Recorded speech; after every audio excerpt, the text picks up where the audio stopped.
Have you ever wondered what it's really like in those final stages of life, especially as we get into our mid-70s and beyond? It's a natural curiosity, isn't it? We often hear dramatic stories in movies or see caricatures, but the reality for most people is actually far different, and often much more peaceful than we imagine. The truth is, many of us carry fears about the end of life that are based on outdated ideas or just a lack of understanding.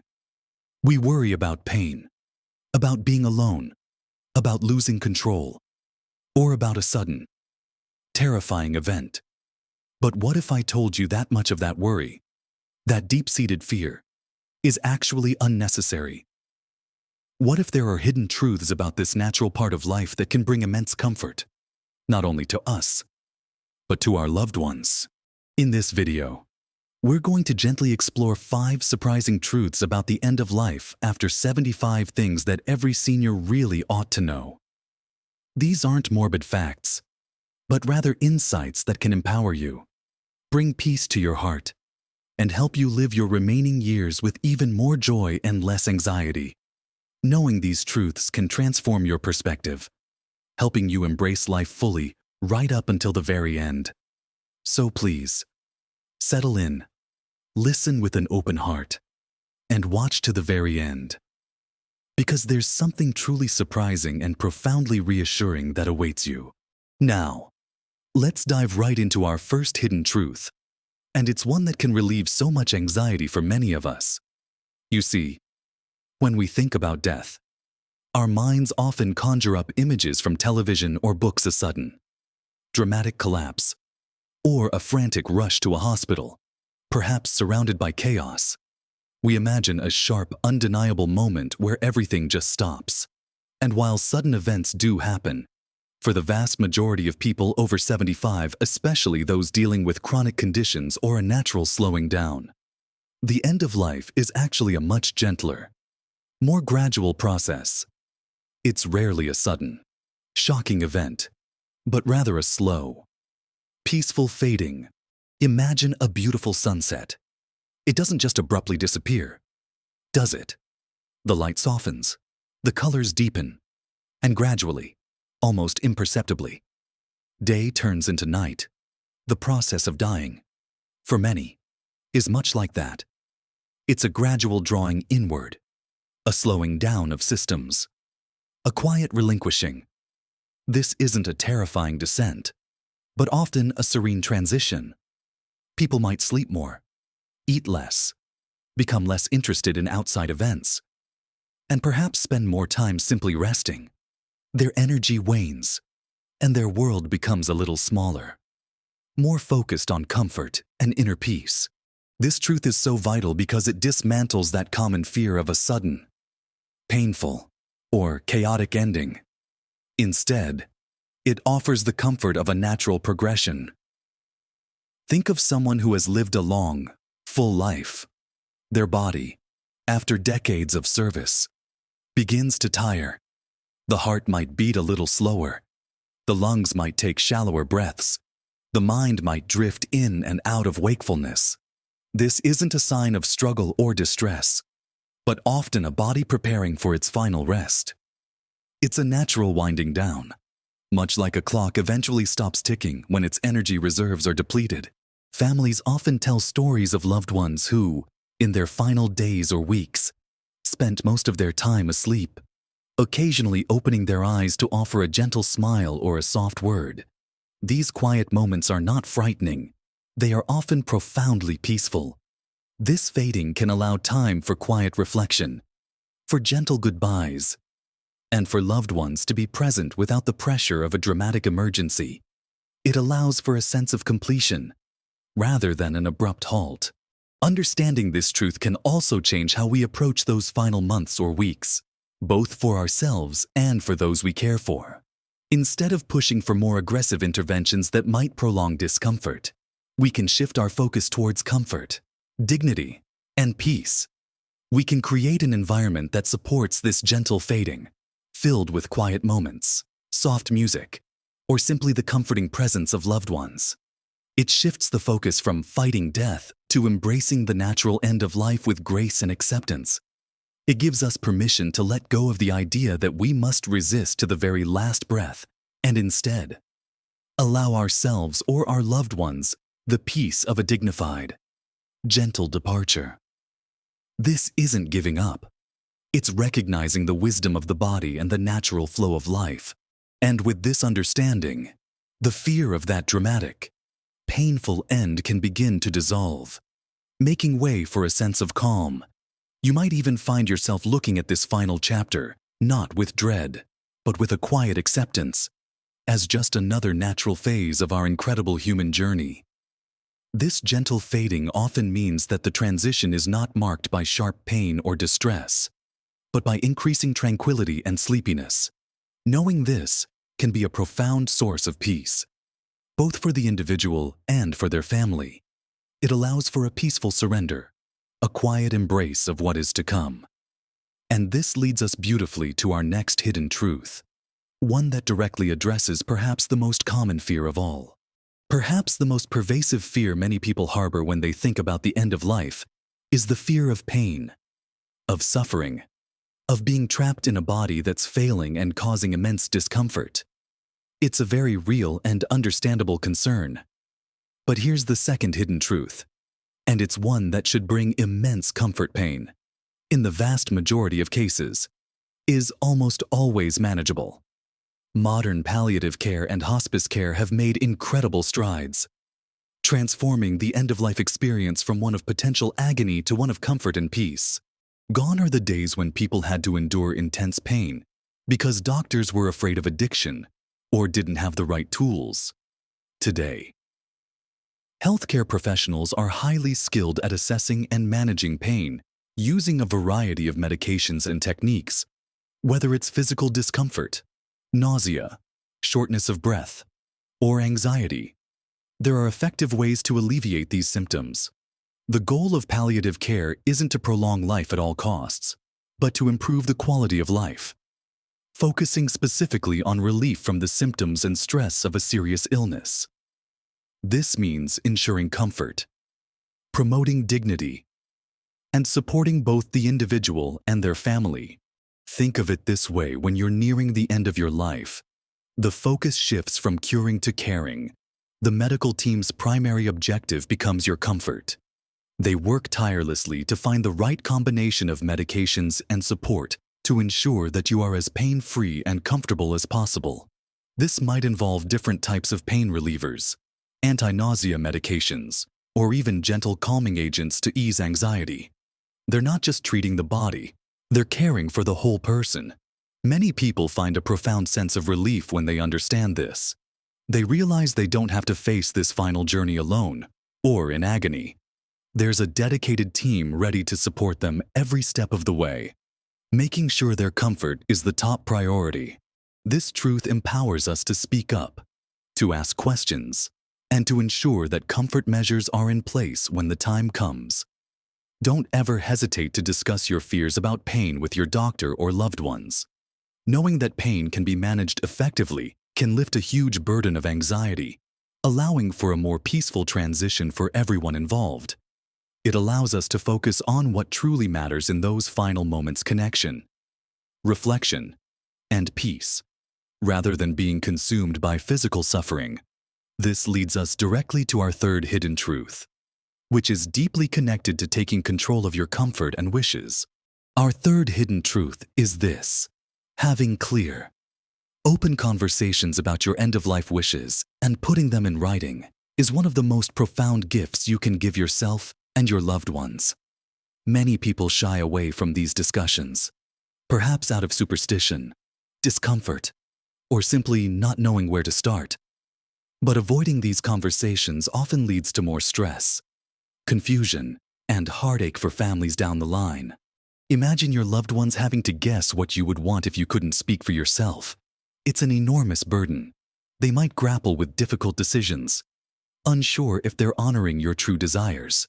This can lead to guilt, regret, and even conflict within families during an already emotionally charged time. But when you've clearly communicated your preferences, whether it's about where you want to be, what kind of medical interventions you desire or don't desire, or even simple things like who you want by your side. You liberate them from that burden. This isn't about being morbid. It's about being proactive and compassionate. It's about ensuring that your final journey aligns with your values and wishes. This includes things like having an advance directive, sometimes called a living will, which specifies your medical treatment preferences. It also involves appointing a healthcare power of attorney, someone you trust implicitly to make medical decisions for you if you're unable to. These aren't just legal documents. They are declarations of your personal autonomy and a profound act of love for your family. Having these conversations allows you to say, "This is how I want to live my last days, whatever they may be." It's about defining what a good death means to you. Perhaps it's being at home, surrounded by family, with minimal medical intervention. Or perhaps it's ensuring every possible measure is taken. There's no right or wrong answer, only your answer. When these wishes are known and documented, your family can then focus on being present with you, on creating meaningful moments, rather than agonizing over difficult choices. It transforms a potentially stressful time into one of shared understanding and respect. So, take the time to talk with your loved ones, your doctor, and perhaps a trusted advisor. Share your thoughts, your fears, and your hopes for your final chapter. It's a conversation that can feel daunting at first, but it ultimately brings immense peace of mind to everyone involved. It's about living life on your own terms, right up until the very end, and ensuring that your final wishes are honored with dignity and love. It truly is one of the most powerful ways to secure peace for yourself and those you cherish. And speaking of cherished connections, let's explore our next powerful truth. Our fourth hidden truth reveals something incredibly profound and often deeply comforting: the immense power of connection and presence during the final stages of life. In a world that often rushes and busies itself, there's a tendency to pull away from anything that reminds us of mortality. But what many people find, both those who are dying and those who are present, is that these final moments can be extraordinarily sacred, filled with deep love and connection. You might think that as someone declines, they become less aware, less responsive, and therefore, perhaps, less connected. But often, the opposite is true on a deeper level. Even if someone is nonverbal or seems to be asleep, their capacity to feel love, to sense presence, and to hear comforting voices often remains. This is why simply being there, holding a hand, speaking softly, reading a favorite poem, or playing a beloved piece of music can be incredibly powerful. It's not about grand gestures. It's about shared humanity. It's about the quiet, unspoken language of love. Families often share stories of how, even when their loved ones seemed unresponsive, they would subtly react to a familiar touch or voice, a gentle squeeze of the hand, a slight turn of the head towards a grandchild's laughter.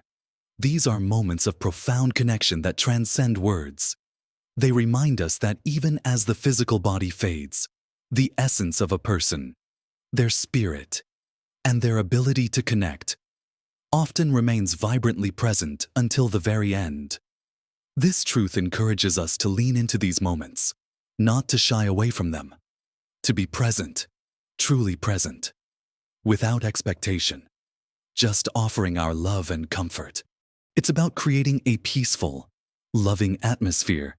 This might mean reminiscing about happy memories, sharing stories, or simply sitting in comfortable silence.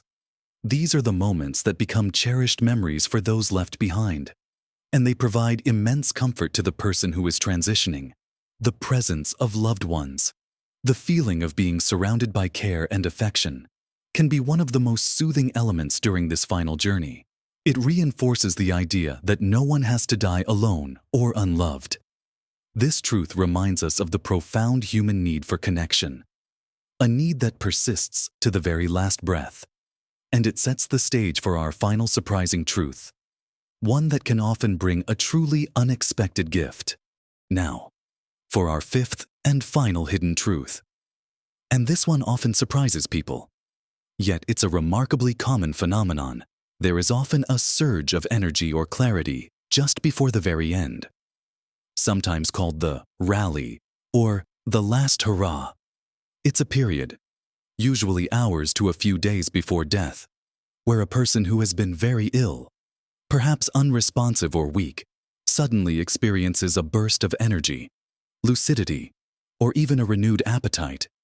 They might wake up, speak clearly, ask for food, or engage in meaningful conversations they hadn't been capable of for days or weeks. This phenomenon can be quite startling for families. They might think their loved one is miraculously recovering, and this can lead to false hope. However, understanding this truth helps manage expectations and allows everyone to appreciate these moments for the profound gifts they often are.